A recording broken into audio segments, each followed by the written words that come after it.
The day before the grand wedding, my fiancé Gu Yuanbai stopped my carriage. Wei Wei, a Yao is pregnant with my child. Call off the wedding, and save us some dignity. I looked at the hand he held up to shield that harlot, and smiled. Dignity? I snapped his arm and piled the betrothal gifts all over Chang'an Street. You only have dignity because I give it to you. If I don't even dream of it. The whole city was cursing me as a jealous shrew, waiting to see me cast aside. But what the hell do they know? What does the love and romance in this square courtyard amount to? What I want is far more than this. As for the scumbag and bitch who betrayed me, killed, all killed. The 22nd of the 12th lunar month, the north wind whipped up snow dust, smashing against the window lattice of my carriage with a rustling sound. Outside the carriage curtain, the coachman old Chen's voice sounded hesitant. Miss, it is air goo blocking the way. My fingertips were idly tracing the exquisite scrolling lotus patterns on the hand warmer. Upon hearing this, I didn't even lift my eyelids. Tell him he is blocking the way. Get out of the way. From outside came Gu Yuanbai's familiar, yet now nauseating voice. Zhu, get off the carriage. I have important matters to discuss. I scoffed. Stopping my carriage the day before the wedding. What important matters could there be? I bet it is that shitty business he thought he hid so well. Too lazy to waste words with him? I was just about to order the driver to force his way through when another delicate, timid female voice chimed in. Sister, I beg you to see Brother Yuanbai just this once. It is all a Yao's fault. A Yao is kneeling and kowtowing to you. Qin Yao, the last trace of warmth in my eyes faded away. Very well. I reached out and abruptly threw open the heavy carriage curtains. The cold wind instantly rushed in, sending the loose strands of hair at my temples flying. I stood on the carriage shaft, looking down imperiously at this pair of ill-fated lovers before me. Gu Yuanbai was dressed in brocade robes, but right now his handsome face was written full of impatience, eager to shake off a nuisance. And by his side, Qin Yao, dressed all in plain white and swaying like a white lotus in the wind, was nestling against him as if she were boneless. Teardrops still hung from the corners of her eyes, threatening to fall. Shen Zhuwei? Gu Yuanbai frowned even tighter when he saw me appear. I have fallen in love with the Yao, and want to be with her for a lifetime. Just the two of us. Tomorrow is the wedding. Find a reason to call it off yourself. It will sound better for your reputation. He said it with such self-righteous confidence, as if this were a tremendous favor to me. Qin Yao let out a timely sob and looked at me pitifully. Sister, your status is noble. You won't worry about finding a good match. Please fulfill my and Brother Yuanbai's wish. We truly love each other. As she spoke, her foot seemed to slip on the snow. With a cry of alarm, she fell to the side. Gu Yuanbai immediately embraced her nervously. The gaze looking at me was full of condemnation. Zhuwei, why did you have to push her? She is frail and can't withstand. I smiled, slowly stepped down from the carriage. The heavy fox fur trailed on the ground, growing colder with every step. I walked up to them, my gaze falling on Qin Yao's lower abdomen, which wasn't showing yet, but was being deliberately protected by her hand. Push her? I raised my brow slightly. Herr Gu, are you sure I touched her? Or is it that this pure and innocent Miss Yao of yours is already carrying your seed in her belly, and afraid others won't know? She is in a rush to make you force me to break off the engagement. Gu Yuanbai's pupils constricted abruptly, and a moment of panic flashed across his face. What nonsense are you talking? Qin Yao's face turned even paler, looking like she was about to cry. Sister, how could you sully my innocence like this? Innocence. I cut her off, my eyes sharp as knives. Qin Yao, a courtesan from Nanfeng Hall, redeemed by Ergu for a heavy sum 3 months ago, and settled in Pear Blossom Lane in the west of the city. Do I need to invite the doctor who diagnosed your pregnancy pulse to come here and confront you face to face? Qin Yao froze, forgetting even to fake cry. Gu Yuanbai's face was livid, as if his fig leaf had been ripped off in public. Flying into a rage out of humiliation, he actually raised his hand abruptly and swung it at me. Shen Zhiwei, shut up. The surrounding servants cried out in alarm. However, that slap, carrying the sound of the wind, did not land on my face as expected.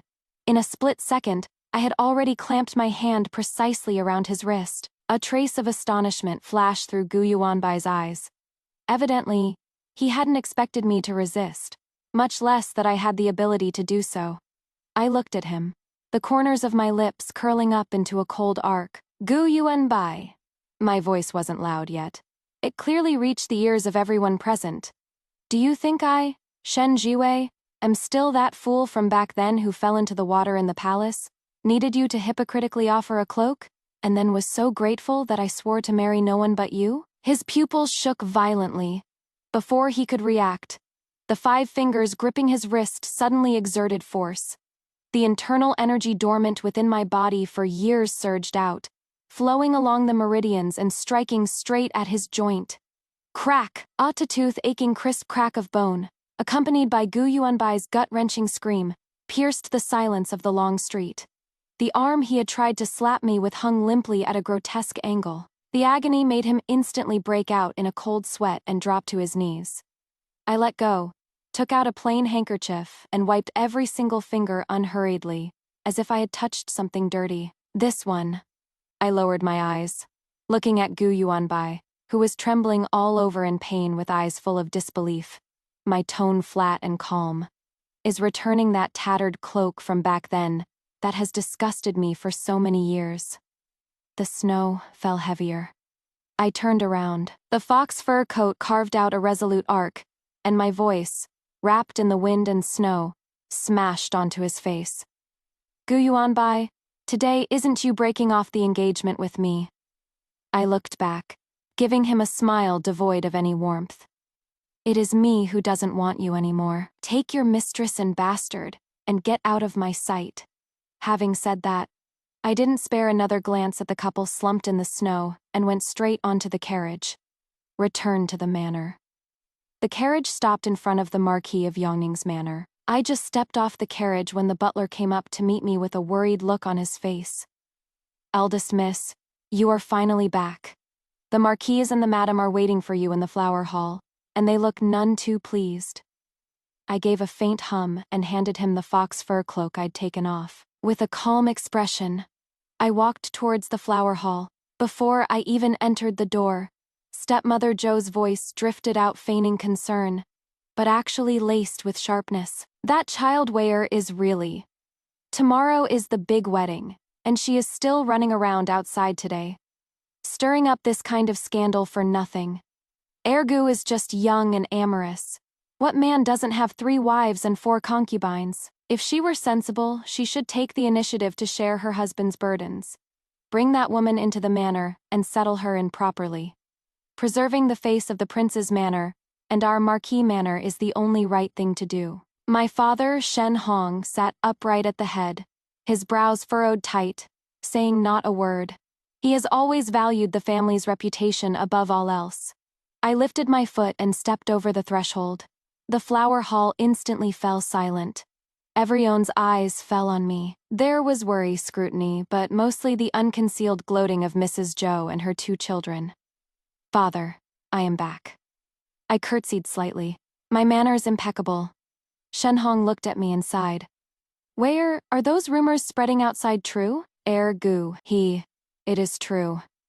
I interrupted him directly, my tone calm and flat.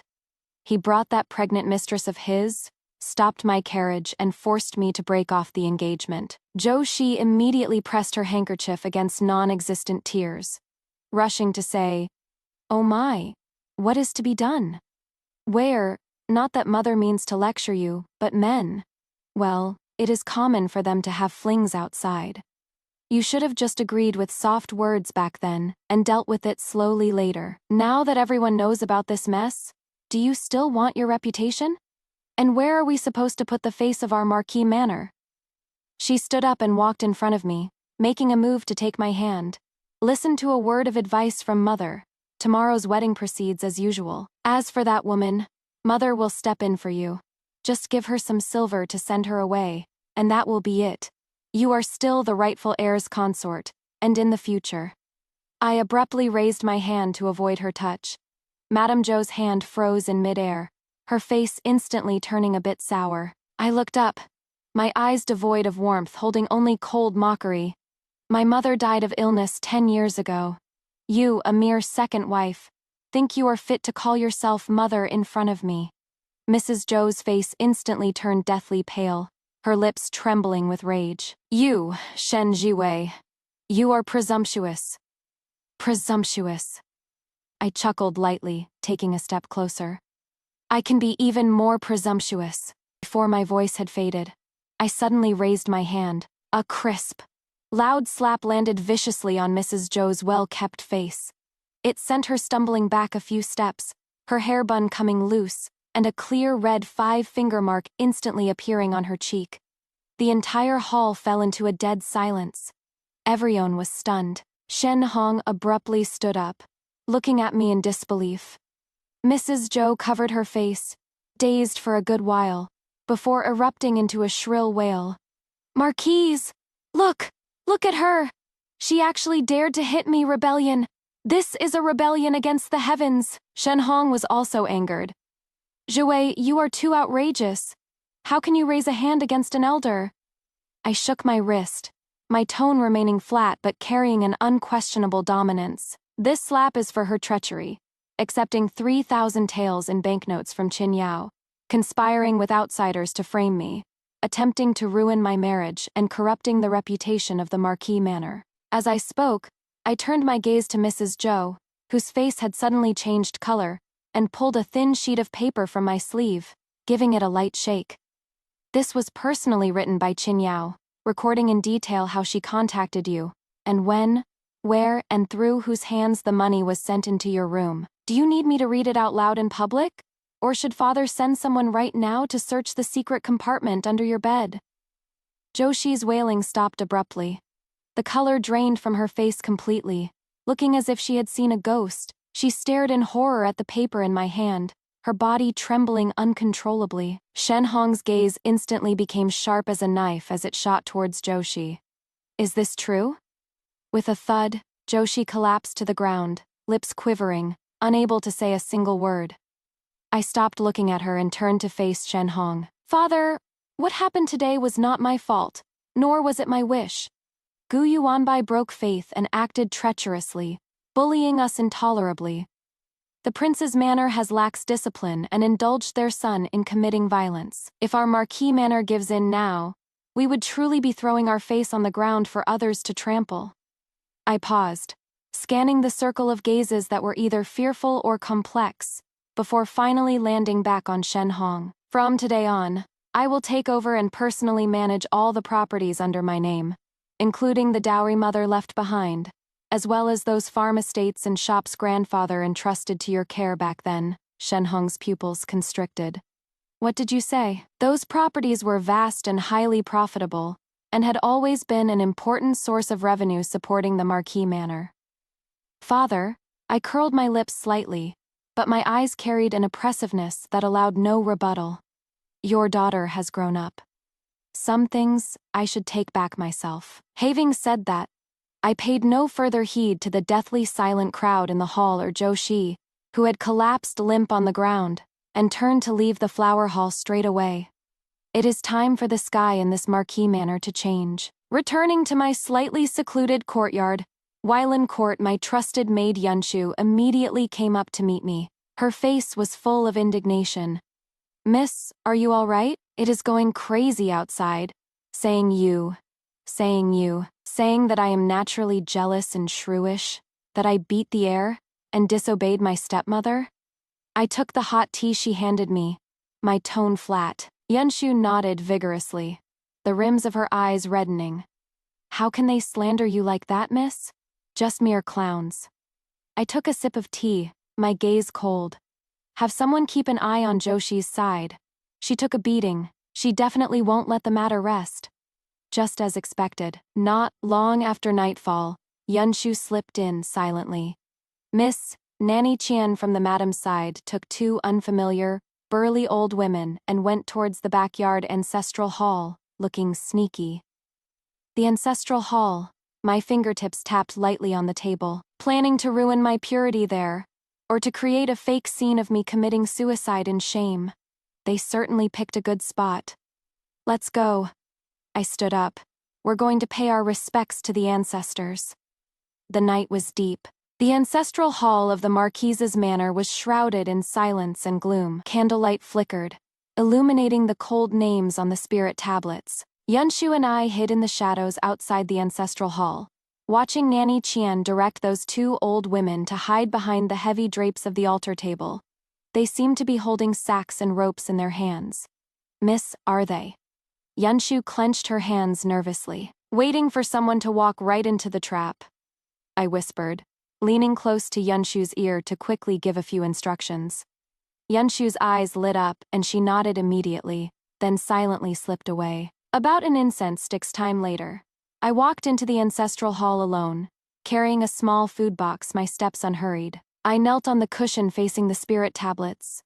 My voice neither too loud nor too soft, just enough for the person behind the curtains to hear. Ancestors above, your unworthy daughter Jie has returned today. Have disturbed your peace and have come specifically to ask for forgiveness. Demons and monsters run rampant in this manor, framing me. I hope the ancestors will see the truth and protect me. Before the words had even died away, a sudden gust of wind came from behind me.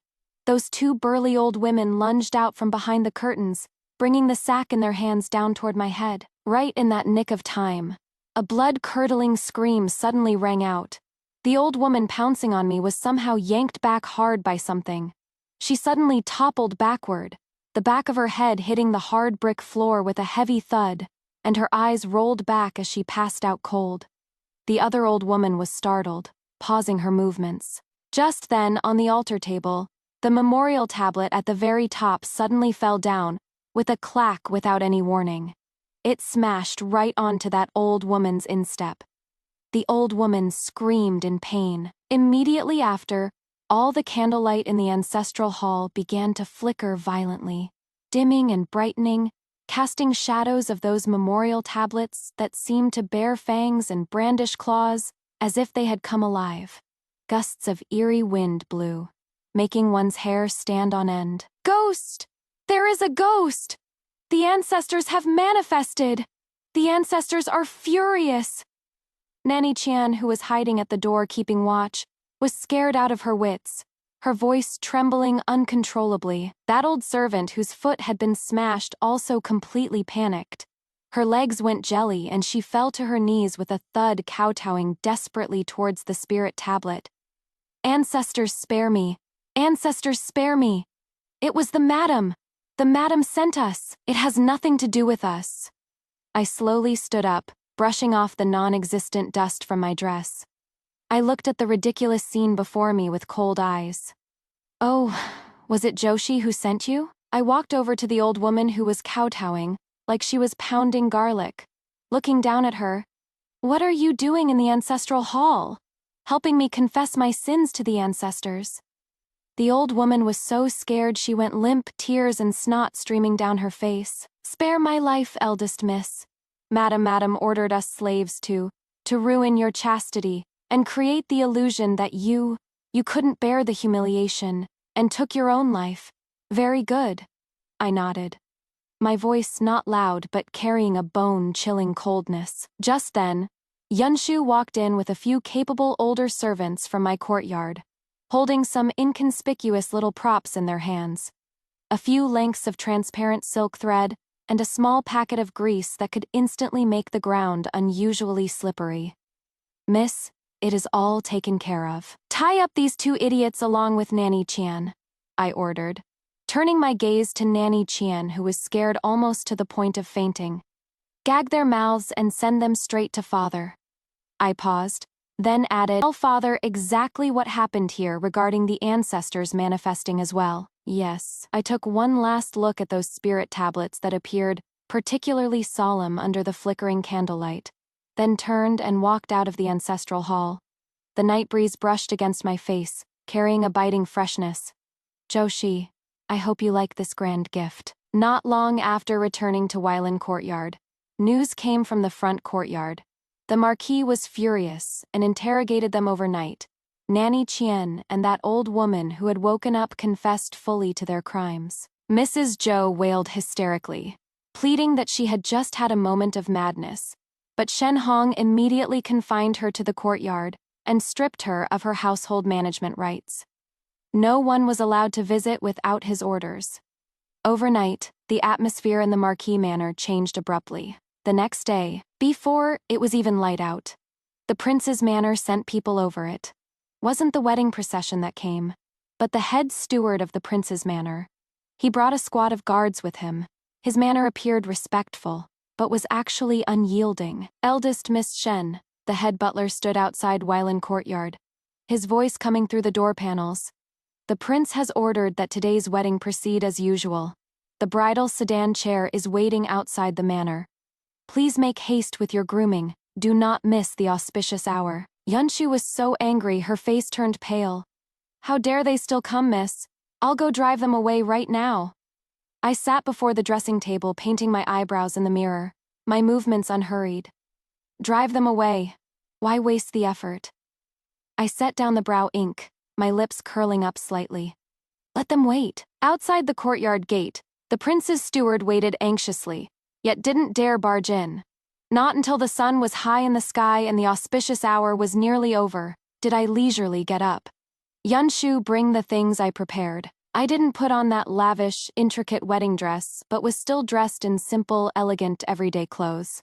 I just draped a silver fox fur cloak over myself, then took Yunshu and a few burly matrons and walked straight out towards the manor gates. The onlookers outside the Marquise's manor had long since packed the place so tight, not a drop of water could trickle through. That glaring red bridal sedan chair sat there all alone, and the prince's residence's wedding procession looked somewhat awkward and lacking in presence. Seeing me come out not wearing the phoenix crown and bridal robes, the prince's residence steward's face fell involuntarily. Eldest Miss Shen, what is the meaning of this? The auspicious hour has arrived.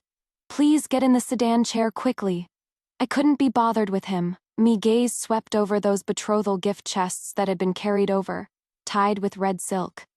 Carry them out, I ordered indifferently. The matrons I brought immediately stepped forward, moving efficiently to open those betrothal chests one by one, moving all the gold, silver, jewelry, silks, and satins inside out, and unceremoniously piling them up on the street in front of the Marquise's manor. Under the sunlight, those valuable treasures were dazzling enough to blind the eyes.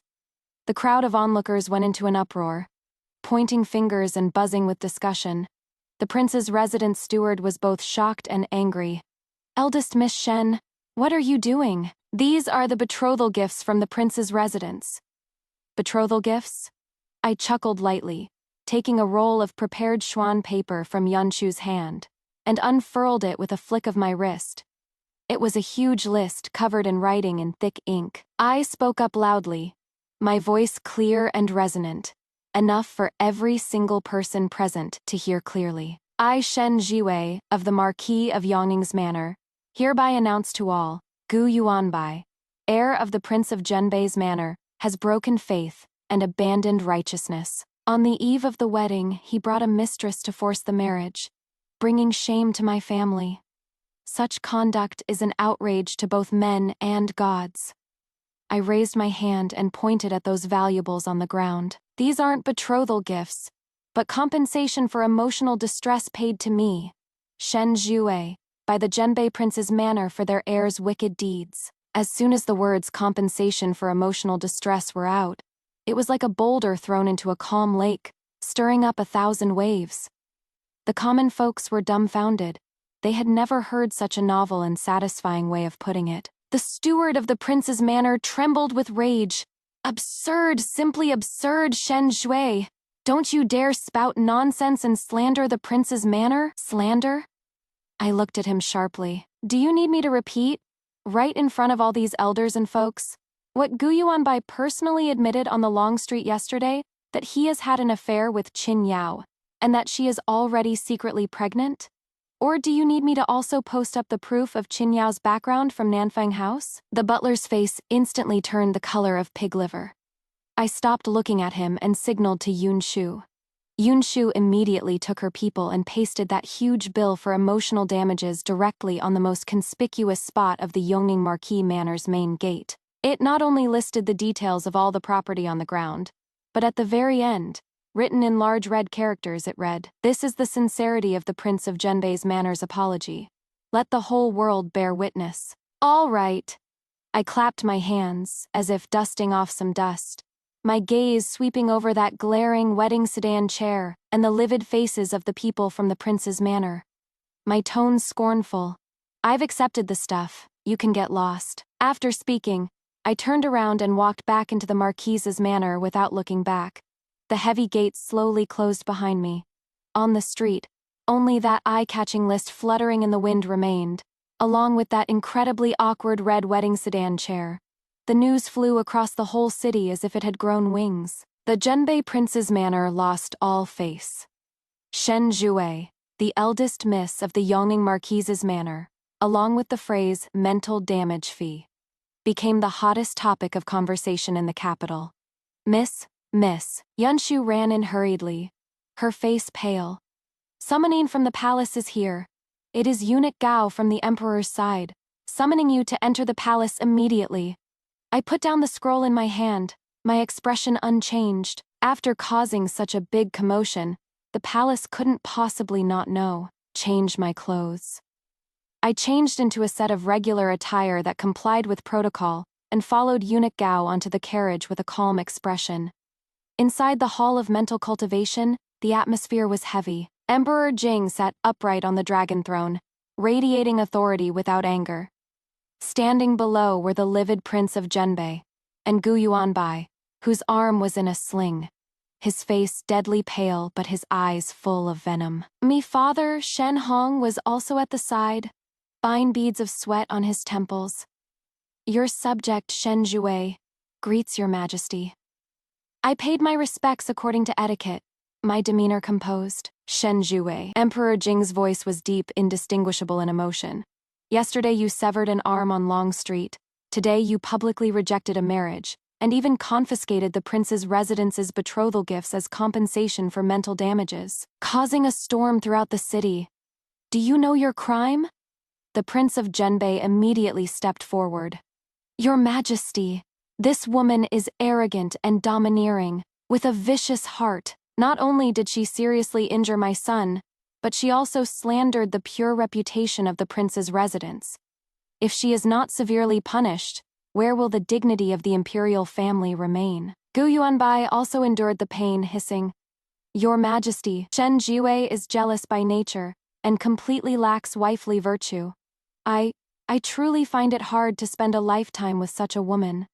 In an instant, all the pressure came pouring down on me. Shen Hong was so anxious beside me that he kept signaling me with his eyes, wanting me to yield and admit my mistake.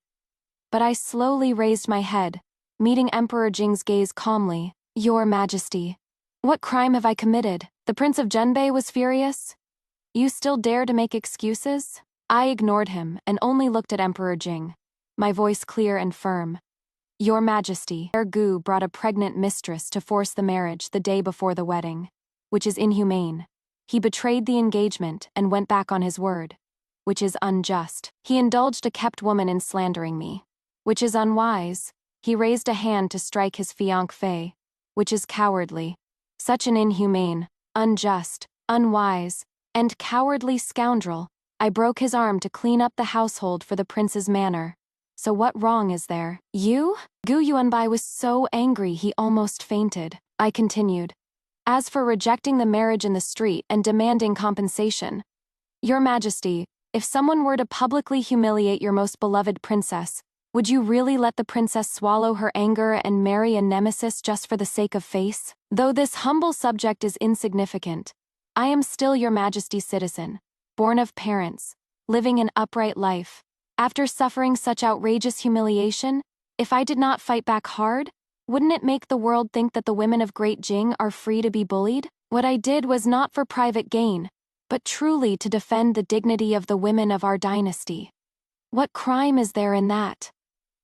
Emperor Jing's gaze flickered slightly, but he did not reprimand me. Seeing this, Prince Genbei hurriedly said, Your Majesty, do not listen to her excuses. Marriage is by the order of parents and the word of matchmakers. How can she treat it as child's play? This marriage must take place. I whipped my head around to look at Prince Genbei. Since the prince values the marriage contract so much, then fine. I turned to face Emperor Jing again, kowtowed heavily, my voice resolute and echoing through the great hall. Your Majesty, I implore your Majesty to annul the engagement between myself and Gu Yuanbai, the heir of Prince Genbei. I shall sever all ties with him from this moment forth.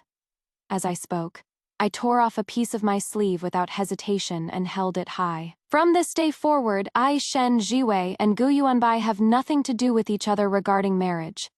If I break this oath, may I end up like this sleeve.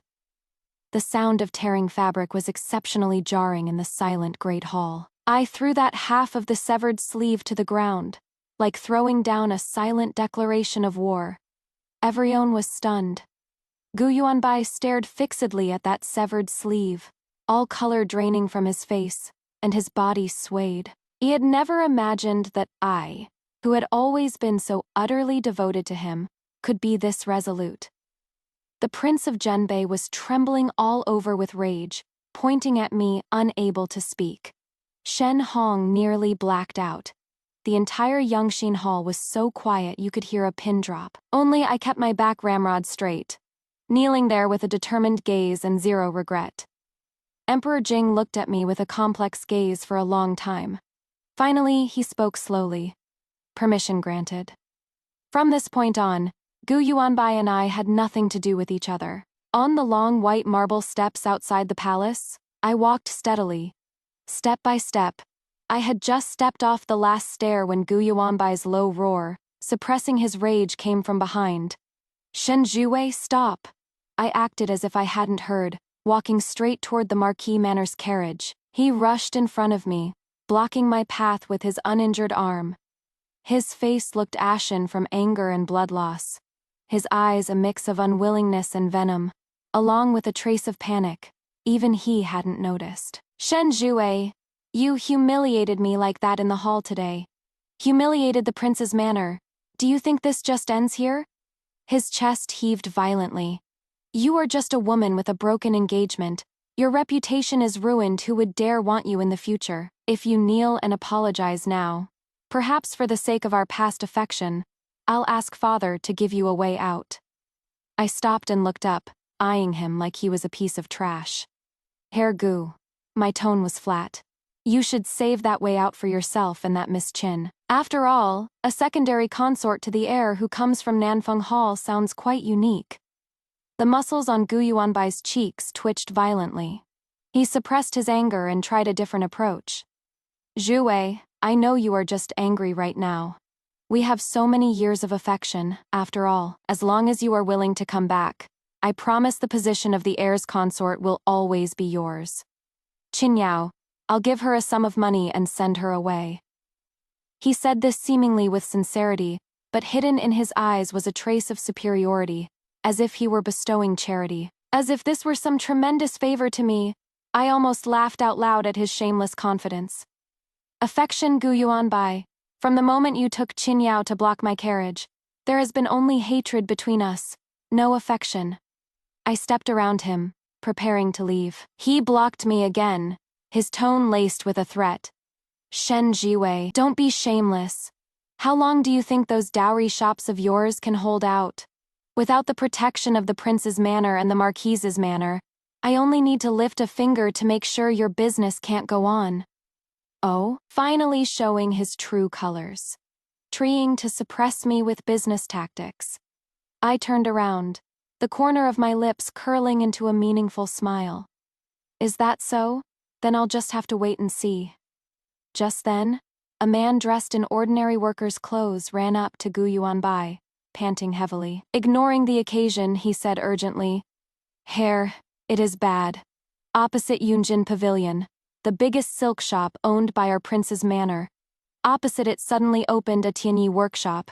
Their fabric and patterns are all better than ours, but the price is a full 30% lower. They've even poached our best master craftsmen, and now all the customers are running over there. Gu Yuanbai's face changed abruptly. What? Which family opened it? Have you found out? The worker stole a glance at me, swallowed hard and whispered, I found out the owner is Miss Shen. Gu Yuanbai whipped his head around, staring at me in disbelief. How is that possible? Where did you get the capital? Where did you get the manpower? I gently smoothed out the non-existent wrinkles on my sleeves. My tone relaxed. Could it be that Heir Gu has forgotten my mother comes from the Su family, the imperial merchants of Jiangnan? As for the capital, well, I have to thank the prince for the compensation for emotional distress sent yesterday. It came in handy just in time. Watching his face turn instantly pale, I gave a faint smile and continued to drop bombshells. Also, just to let you know, regarding your estate's largest rice shop in the west of the city, starting tomorrow, I will be supplying unlimited quantities of new Jiangnan rice of equal quality at 20% below market price. Furthermore, those medicinal herb suppliers you rely on have just signed exclusive contracts with me. With every sentence I spoke, Gu Yuanbai's face grew a shade more ashen. The business empire he relied upon to threaten me had, without him knowing a thing, been precisely targeted by me, and was now in imminent danger. Shen Zhuwei, you planned this all along? There was a trace of fear in his voice. What else? I took a step forward, closing in on him. Did you think I'd really wait for that lifeline you, Ergo, would dispense out of charity? I watched him stumble backward, said no more, turned around, and boarded the carriage. Inside the carriage, Yunshu's eyes were shining. Her small face flushed red with excitement. Miss, you are amazing. You should have seen Ergo's face. I leaned back against the soft cushions and closed my eyes. This was only the beginning. Gu Yuanbai, everything you rely on, I will crush with my own hands, bit by bit. The servants sent back the information they had gathered. Gu Yuanbai had suffered successive setbacks in business recently, and being so overwhelmed, he naturally had no time to spare to comfort his understanding flower. Jin Yao, who had been neglected in the separate courtyard, couldn't sit still anymore. First, she tried to go to the prince's manor to weep and complain, but she was unceremoniously chased away by people sent by the princess consort of Zhenbei. After all, the prince's manor had lost all face because of her. So how could they give her a pleasant look? With nowhere else to go, she actually thought to drag me into it. In just a few days, new rumors began to spread among the tea houses and taverns of the capital. Have you heard? That eldest miss of the Yongning Marquis Manor is basically a jealous shrew. It is because she can't bear children herself that she deliberately forced Miss Qin away. I also heard she has a violent temper and often beat or killed servants in the manor. Ergu only shifted his affections because he really couldn't stand it anymore. Sigh. It is a pity for Miss Qin's wholehearted devotion. Now she is carrying a child but has no title or status. Truly pitiful. The rumors were spun with such vivid detail. They tried their hardest to portray Qin Yao as a devoted, fragile woman, while I was the vicious first wife who broke up the happy couple. Miss, those people outside are simply spouting nonsense. Yunshu was so angry she smashed a teacup. Those lowlifes. They'll make up any dirty lie once they take money. I was checking the accounts of Tian Yifeng for this month. What is the panic? Let her make things up. The higher she climbs, the harder she'll fall. But, go!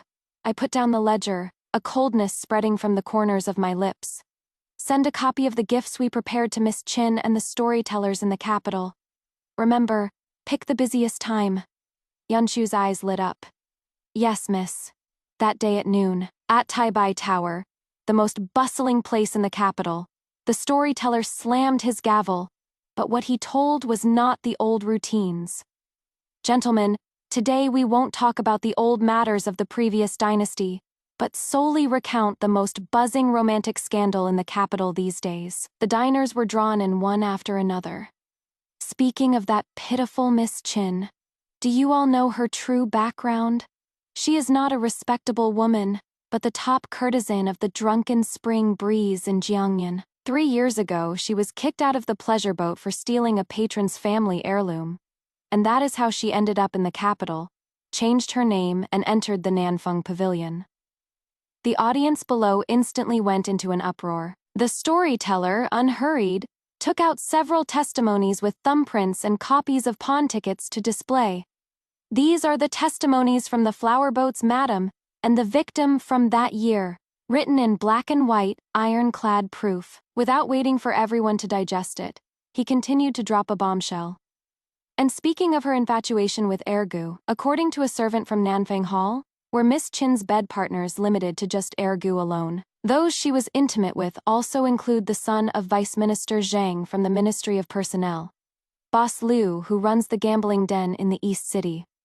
As for the timing, well, it all overlaps with the day she claimed to have conceived the heir's flesh and blood. So as to whose seed this child actually is, I am afraid even she herself couldn't say for sure.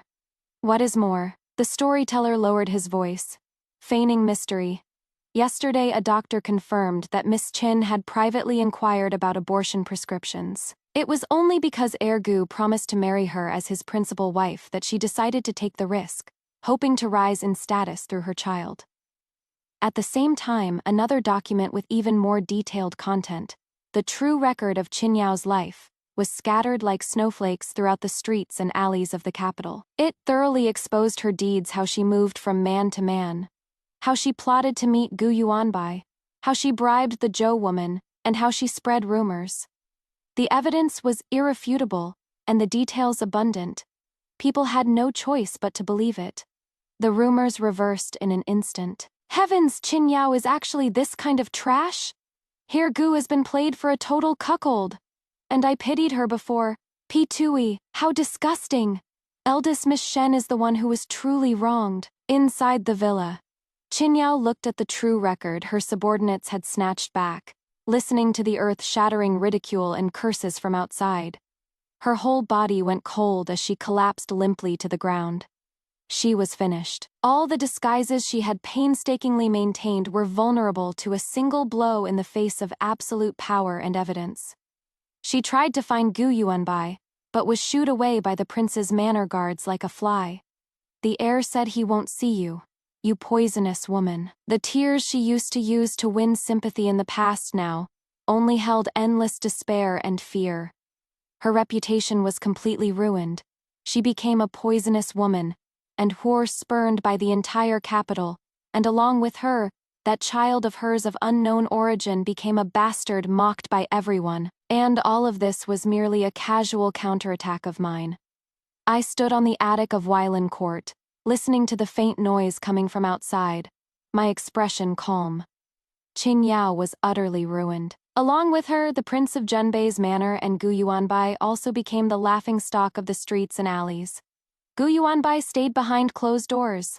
It is said that he smashed countless things in the manor, acting like a madman. The Prince of Zhenbei could bear it no longer. He once again united with several court officials he was close to, and jointly impeached me at the morning court session with charges of disrupting the market, slandering royal kinsmen, and disrespecting superiors. They implored Emperor Jing to severely punish me to rectify the atmosphere. The pressure was once again on the palace. But this time, without waiting for Emperor Jing's summons, a magnificent carriage bearing the royal insignia stopped openly at the gate of the Marquis of Yongning's manor, under the gaze of countless eyes. The carriage curtain was lifted. A beautiful woman in a deep purple palace dress, graceful and magnificent, naturally imposing, slowly stepped off the carriage supported by a female official.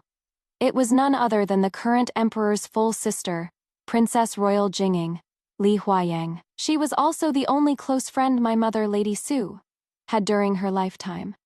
Everyone in the Marquise's manor hurriedly came out to greet her. Me father, Shen Hong, was so shocked he was at a complete loss.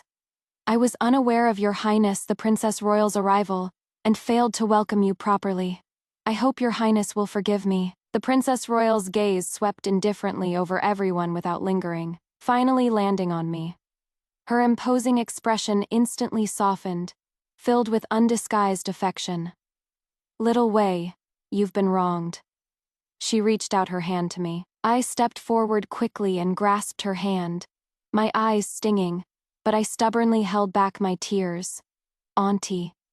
This single, Auntie sent a massive shock through the hearts of everyone present. No one knew that behind me, there actually stood such a heavyweight backer. The Princess Royal held my hand and walked straight into the main hall of the Marquise's manor. She sat down in the seat of honor like the master of the house, keeping me protectively by her side. I came today simply to see which demons and monsters dare to bully the person I, Huayang, am protecting. Her voice wasn't loud, but it carried the oppressive weight of someone long in power. Her gaze swept sharply toward Shen Hong. Marquise Yongning, you are a muddled old fool. Wei has suffered a monstrous grievance. Yet instead of standing up for her, you actually let outsiders bully her right to her face.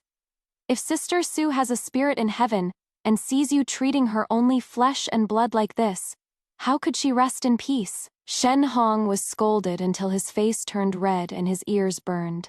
Cold sweat dripping down. He kept saying, Your Highness is right to lecture me. It is this subject who is muddled. This subject is muddled. The eldest princess let out a cold snort. She looked at him no longer, turning to speak to me gently. Good child, you did the right thing. Facing such treacherous scoundrels, you should demand a tooth for a tooth, an eye for an eye. How can a daughter of our Ali family, the bloodline of the Su family, allow others to slight and insult her? Her voice wasn't loud, but like a clap of thunder. It exploded in everyone's ears once again. A daughter of the Lai family. This was placing me under the protection of the imperial clan. The news seemed to grow wings, flying instantly into the imperial palace, and flying to the Prince of Zhenbei's manor. Inside the Hall of Mental Cultivation, Emperor Jing, who was just preparing to issue a decree reprimanding Shen Jiwei to appease the anger of the prince's manor, paused with his brush upon hearing the eunuch's report. A drop of cinnabar fell onto the memorial, spreading into a stain. He rubbed the space between his eyebrows and sighed helplessly.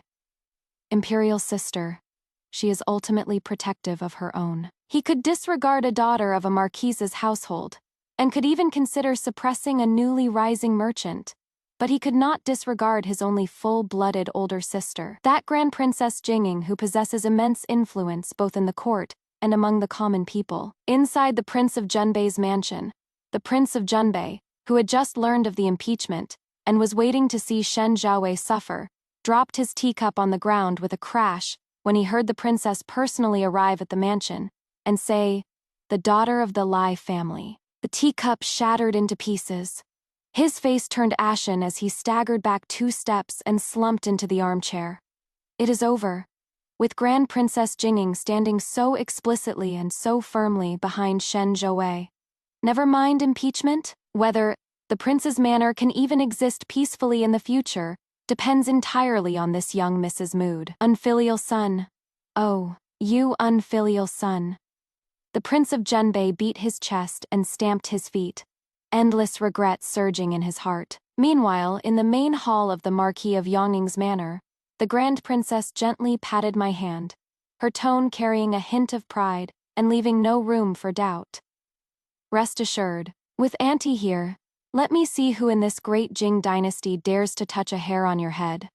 Do whatever you want to do freely, even if the sky falls.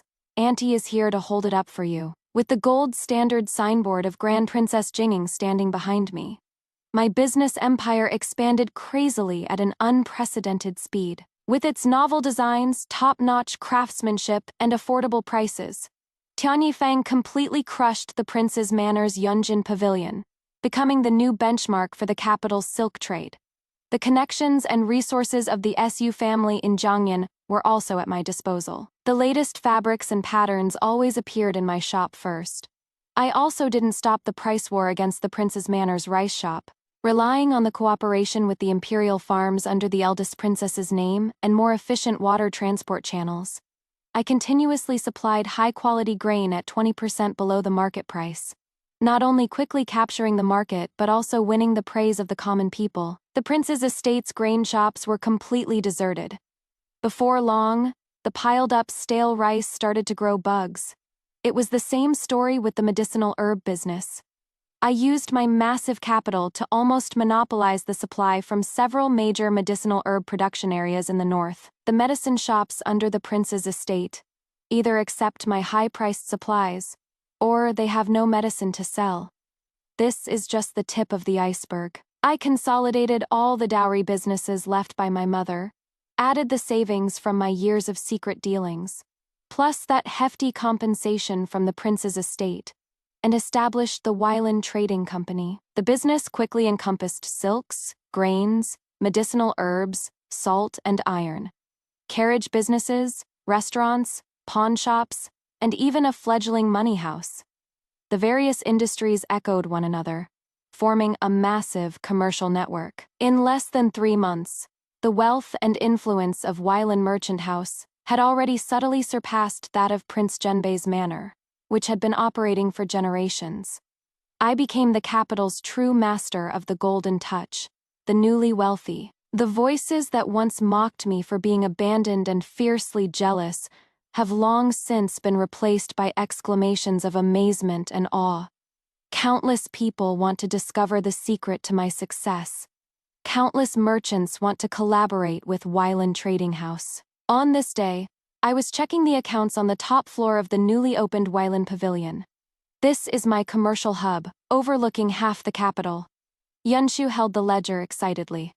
Miss, this month's net profit has doubled again. At this rate, our assets will surpass the prince's manor by the end of the year. I stood by the window watching the bustling crowd downstairs, as well as the slightly silent estate of the Prince of Genbei in the distance. Surpass the prince's manor. Our goal has never been a tiny prince's manor. Yunshu froze. I turned around and walked to the huge map of the Dajing territory, my finger tracing the important towns and transportation hubs on it. Send word down. Next month, the Weiland Trading House branches in Jiangnan, Shuzhong, and Lingnan must open simultaneously. What we are building is a commercial empire that connects north and south, with goods flowing through the whole world. My gaze traveled past the capital, casting towards a broader world. Wealth shouldn't just be piled up in warehouses. It should flow, creating more value, and it can be used to accomplish more things. For example, secretly funding the border army to improve their equipment. Or, for example, setting up charity halls and girls' schools in various places. Of course, these are matters for the future. At this moment, standing at the pinnacle of wealth, what I feel isn't satisfaction, but a grander ambition and a heavier responsibility. Gu Yuanbai and Qin Yao had long been thrown to the back of my mind, like mud accidentally stuck to the sole of a shoe, just needing to be brushed off. They are no longer worthy of being my life's target. My battlefield is already different. Life at the Genbei Prince's manor hasn't been easy lately. Their businesses are withering. Income can't cover expenses. The once bustling manor is now virtually deserted. The old prince claims illness and refuses to come out, and the servants in the manor are in a state of panic. Gu Yuanbai was stripped of his title as heir, trapped in the manor all day, listening to the outside talk about the Weiland Merchant House and how glorious Shen Jue is, comparing it to his own bleak misery. His inner regret, unwillingness, and a twisted obsession grew wildly, like poisonous weeds. He finally couldn't hold it back any longer. Having found out that I go to the orphanage in the suburbs on the 15th of every month for an inspection, he waited in advance on the road I had to take to return to the city. The carriage traveled along a slightly remote official road. Yunshu had sharp eyes and whispered, "Miss, that person up ahead looks like Gu Yuanbai." I lifted a corner of the carriage curtain and saw a haggard Gu Yuanbai, where was even a trace of the dashing air of the capital from days past. He stood all alone in the middle of the road, attempting to stop my carriage. "Stop the carriage," I said indifferently. The carriage stopped, but I didn't get out. I just looked at him through the window, seeing that I was willing to stop. A near maniacal gleam burst from Gu Yuanbai's cloudy eyes. He stumbled and threw himself at the carriage window. Jue, I know I was wrong. I really know I was wrong." He clung to the car window, his fingers turning white from the force. "I was bewitched. I am so sorry. It was that bitch Qin Yao who seduced me. I've already driven her away. Look, I have nothing now. I've lost my position as heir. I've lost my family fortune. I regret it, Zhuwei. I regret it day and night. He rambled incoherently, trying to evoke my affection for him. Can we start over? I don't care that you are more powerful than me now. Richer than me. I'll listen to you from now on. I only beg you to forgive me. Give me one more chance. As he spoke, he actually bent his knees, wanting to kneel down. I watched his performance coldly, without a ripple of emotion in my heart. Master Gu, I interrupted him.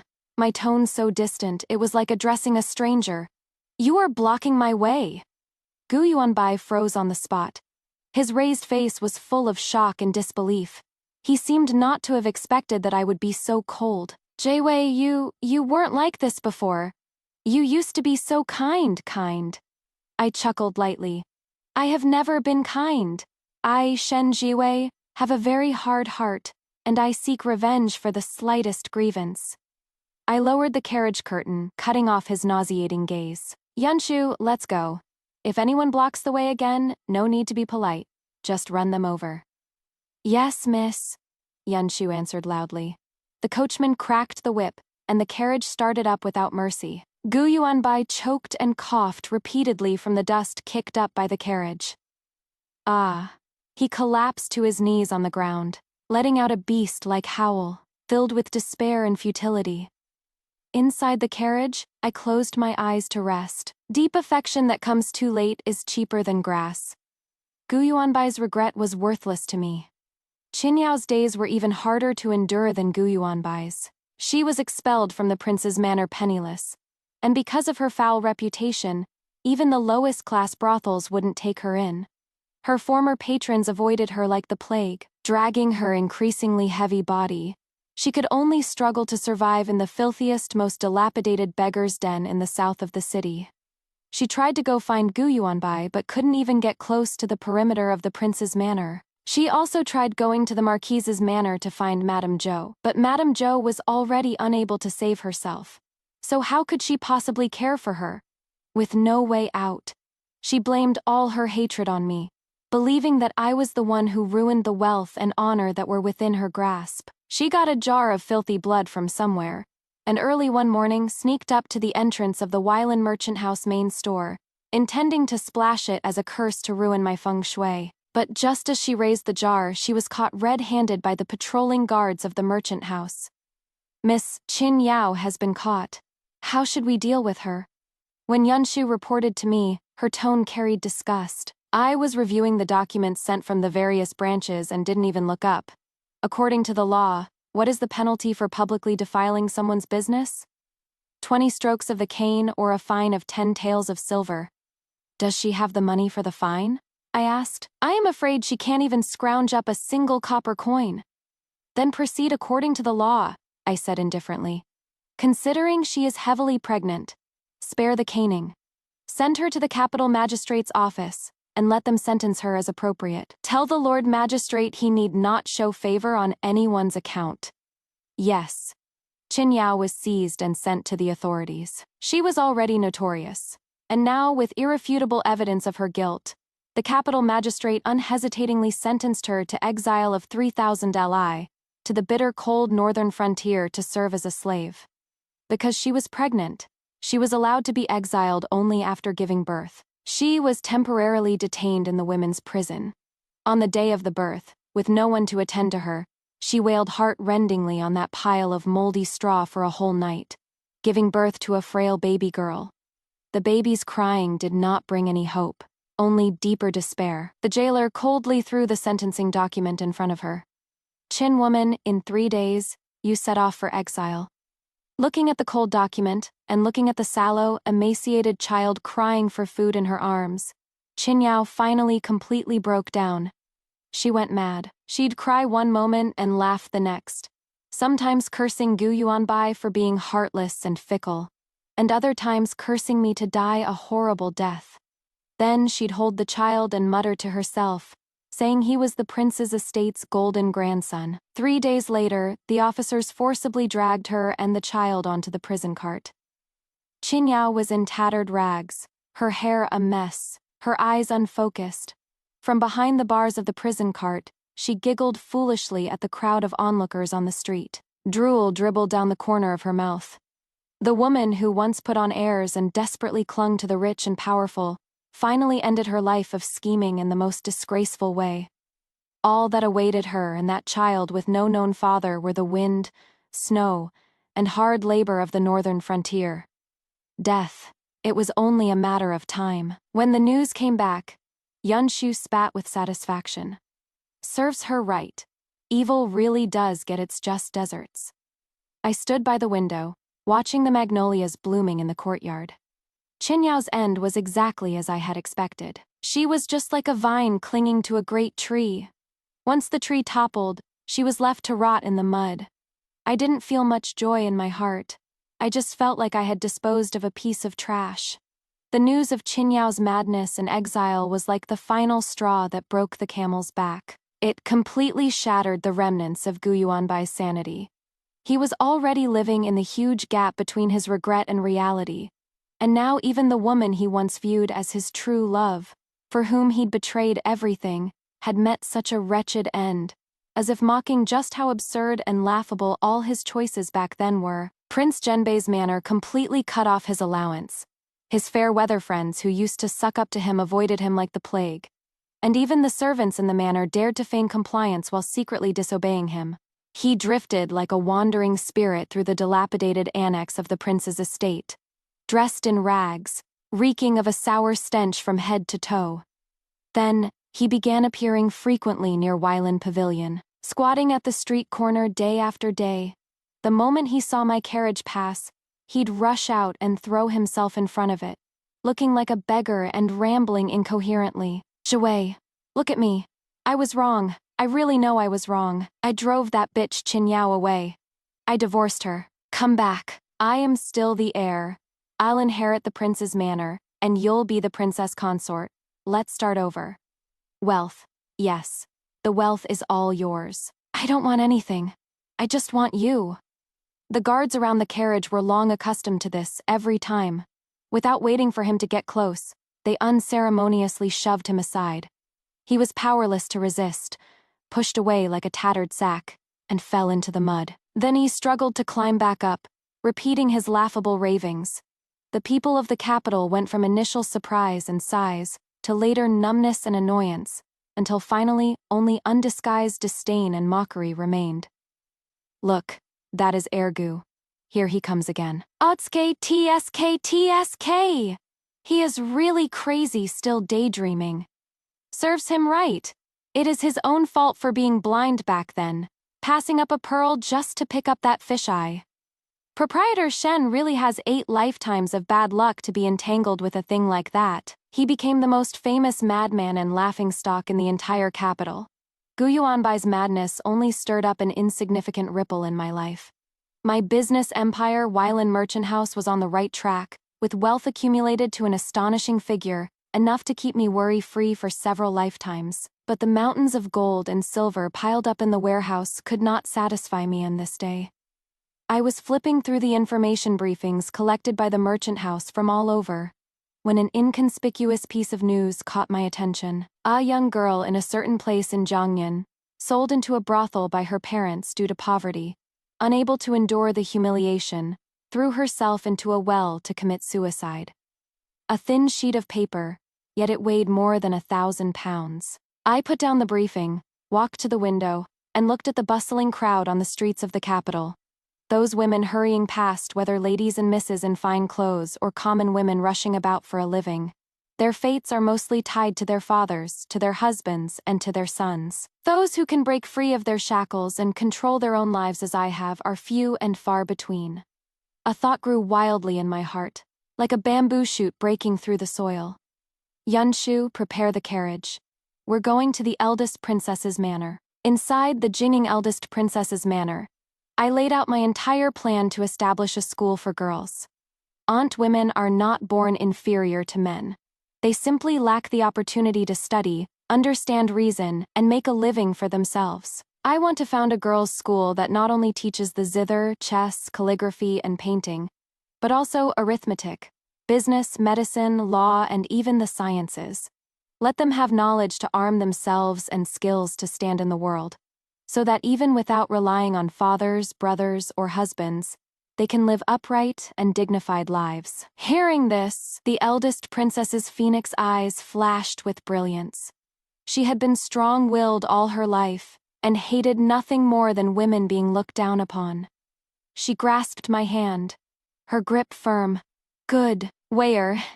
This is a virtuous deed that benefits the present, and will profit future generations for 1,000 years. And more than that, it stands up for the dignity of all women in our realm. Go ahead and do it. Whatever silver, land, or manpower you need, Aunt will fully support you." I'd like to see who dares utter a single word of objection. With the eldest princess's staunch support, the preparations for Huawei girls' schools moved forward at astonishing speed.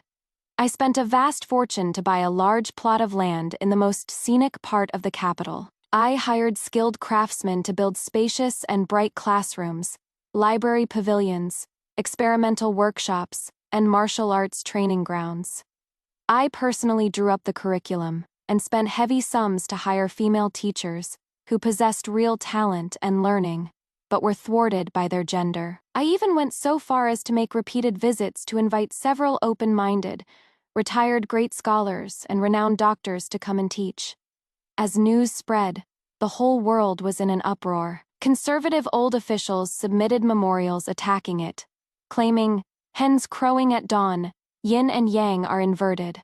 It is an offense to public morals." Emperor Jing withheld the memorial in the palace. He only sighed with emotion to his trusted aides in private. If Shen Zhiwei succeeds in this endeavor, it may pave the way for a new era that lasts for ages. Let her do as she pleases. He was happy to see education flourish among the common people, especially since the eldest princess was shielding me. Furthermore, countless commoners, especially those families who had the will but not the means to educate their daughters, viewed Huawei Women's School as a beacon of light, waiting eagerly. Half a year later, Huawei Women's School officially hung its plaque and opened. That day, the eldest princess attended in person, while I served as the honorary dean. The young women who came to study ranged from noble daughters to those from humble families. Their ages varied, but their eyes all shone with the same light of longing. I stood on the high platform looking at the faces full of hope below, my voice carrying clearly across the entire venue. Today, as you enter these gates, know that knowledge is boundless, and women too can have soaring ambitions. I hope you will study unceasingly, become enlightened and self-reliant, so that in the future, no matter where you are or what position you hold, you will live up to this life and stand tall with dignity. Thunderous applause erupted. Many female teachers and students were so moved that tears filled their eyes. The eldest princess, standing beside me, looked upon this grand occasion, her eyes full of gratification and pride. I knew that what I was doing was far more meaningful than earning billions in wealth or taking revenge on a few scumbags and bitches. What I was doing was lighting a single spark. Given time, it would surely become a prairie fire. This was the path I truly wanted to take. The founding of Huawei Girls' School pushed my reputation to an unprecedented peak. I was no longer just a merchant with wealth rivaling the nation, but a pioneer in enlightening the people and promoting new trends. People of vision everywhere followed suit. Though not on the scale of Huawei, the trend of women reading and learning had quietly risen throughout Great Jing. My business empire didn't stagnate either. The fleet of Weiland Trading Company had opened up routes to the South Seas and the West, bringing back exotic treasures, crops, and knowledge, while spreading Great Jing's silk, porcelain, and civilization far overseas. Wealth accumulated at an even more astonishing speed. Me influence had long transcended the business world, silently penetrating every corner of society. Emperor Jing relied on me more and more, not only because I could fill the national treasury, but also because my founding of the girls' school stabilized the people's hearts and benefited the nation. He even hinted several times that he hoped I would enter the court as an official, to take charge of the Ministry of Revenue or the Ministry of Commerce. All were politely refused by me on this day. I was invited into the palace. Inside the Hall of Mental Cultivation, there were only Emperor Jing and the Princess Royal Jinging. Emperor Jing's tone was gentle, carrying a trace of imperceptible emotion. You are now the wealthiest in the world, famous across the 4 seas, and have founded the girls' school to benefit the people. I am very pleased. Do you have any other wishes? Just say it, and I will deny you nothing. The Princess Royal also looked at me with a smile, her eyes full of pride. I stood up, gathered my sleeves in a formal bow, my voice clear and firm.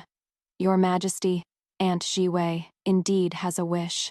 Speak. Jiwei implores your Majesty to permit me to take a portion of my family assets and followers, set sail overseas, and open up new territory.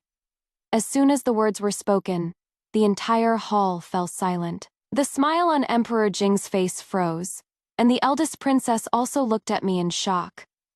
Go overseas? Open up new territory? Emperor Jing repeated these words, his gaze turning sharp. Do you want to carve out land and rule as a king? To his ears, this was tantamount to treason.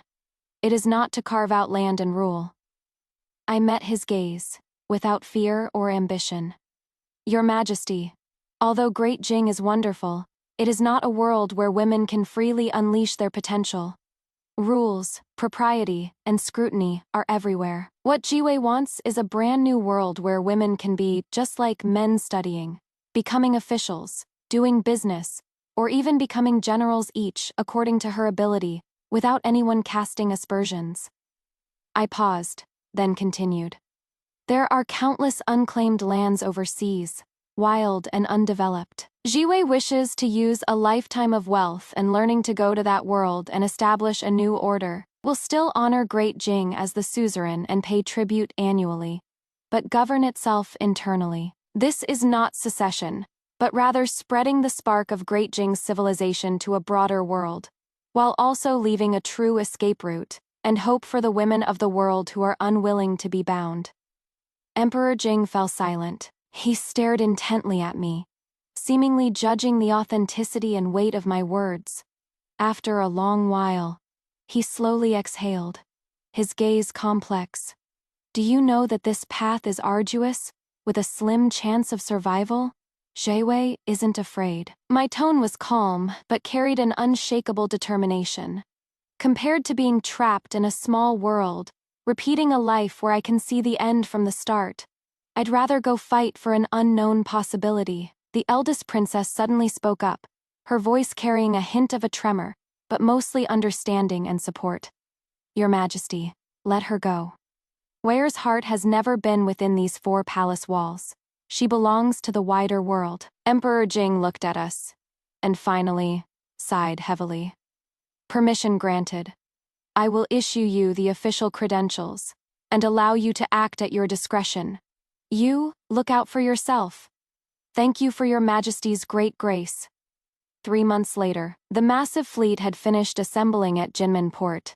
Dozens of huge treasure ships were laden with supplies, craftsmen, scholars, physicians, and countless men and women who had volunteered to follow me in search of a new world. Princess Royal Jinging came in person to see us off. She held my hand, tears glistening. Wei, take care. Remember, Great Jing will always be your home. Don't worry, Auntie. I'll come back often to see you. I turned and stepped onto the bow of the flagship. The sea wind whipped fiercely, blowing my cape. I gazed at the boundless blue before me, my heart swelling with grand ambition. Everything in the capital, the gratitude and grievances, the wealth and fleeting fame had all become the past. My future lies in the stars and the sea. Set sail. At a single command, 1,000 sails set forth, sailing toward that brand new world filled with infinite possibilities. The fleet sailed the seas for months, weathering storms and witnessing magnificent exotic sights. Finally, we docked at a strange continent, vast, fertile, with a pleasant climate, and inhabited only by a few scattered indigenous tribes. We named this place Xinchen. With the advanced technology, ample supplies, and strict organization we brought, we quickly gained a firm foothold. Felling trees to build houses, clearing farmland, building irrigation works, establishing markets. A brand new port city, Dawn City, rose from the ground at an astonishing speed. What I brought was not just supplies and technology, but a whole new set of laws and social concepts. In Xinchen, there is no divine right of kings. I am called the consul. The law clearly mandates that regardless of gender, all may own property, study, participate in politics, and join the army. Equal pay for equal work. Status is based on ability, not gender. Initially, there was skepticism and resistance, especially from some conservative men. But after I used iron-fisted methods combined with fair laws to quickly settle several internal disputes, and led everyone to repel the harassment of greedy nearby colonists, all the noise died down. The Huawei ethos was implemented here most thoroughly. Schools for girls are as common as schools for boys. Female merchants, artisans, doctors, and even female officers are emerging one after another. They have proven with their competence that women are not the least bit inferior to men. 5 years later, Xinchen has expanded from its initial port stronghold to possess 3 major cities and dozens of villages and towns. A powerful dominion with prosperous trade, excellent armaments, and an enlightened civilization. We live in harmony with the surrounding natives and maintain friendly trade relations with Great Jing and other overseas nations. I did not proclaim myself emperor, but everyone tacitly honors me as queen. Not based on bloodline, but based on ability, prestige, and the brand new civilization brought forth. This year, I led a massive goodwill delegation and returned to Great Jing aboard the newest warship produced by Xinchen. At Jinmen Port, the whole city turned out to watch. Emperor Jing sent a prince to personally welcome us, and Princess Royal Jinging was waiting at the dock early on. When I walked calmly down the gangway, dressed in the sharp attire of a Xinchen consul, and surrounded by a group of equally dashing male and female officials, the sensation caused was far beyond that of the past. The night banquet at the Imperial Palace was the height of luxury. Emperor Jing raised his cup, filled with emotion. Minister Shen? No, Consul Shen. Past when you said you would carve out a new world, we still had doubts. Today, seeing you return with the splendor of Xinchen, we realize that women are truly no less than men. It was not empty talk. I raised my cup in return with a composed demeanor. Your Majesty flatters me. Xinchen will always be Great Jing's most loyal ally and partner. During a break in the banquet, I heard the final news regarding Gu Yuanbai. Less than a year after I left, he froze to death on a cold winter night on the street, near the former site of Weiland Pavilion. No one collected his body. The Prince of Zhenbei's estate had long since fallen into complete ruin, fading into the common crowd. Hearing these things, my heart was as still as water. Those past grievances had long since scattered like dust before leaving the capital. I went to visit Huawei girls' schools. It has now become a holy land in the hearts of women throughout Great Jing and the surrounding nations. It has raised countless outstanding women. Watching those girls running confidently and reciting aloud in the academy, I knew that the spark I left behind was burning fiercely here. Boarding the returning warship again, stood at the bow, looking back at the coastline of Great Jing drifting further away. Grand Princess Jinging's figure still stood on the pier, waving vigorously at me. I smiled faintly, turning back to face the vast, boundless sea, facing the new Chen I had created with my own hands, facing the future that is truly ruled by me.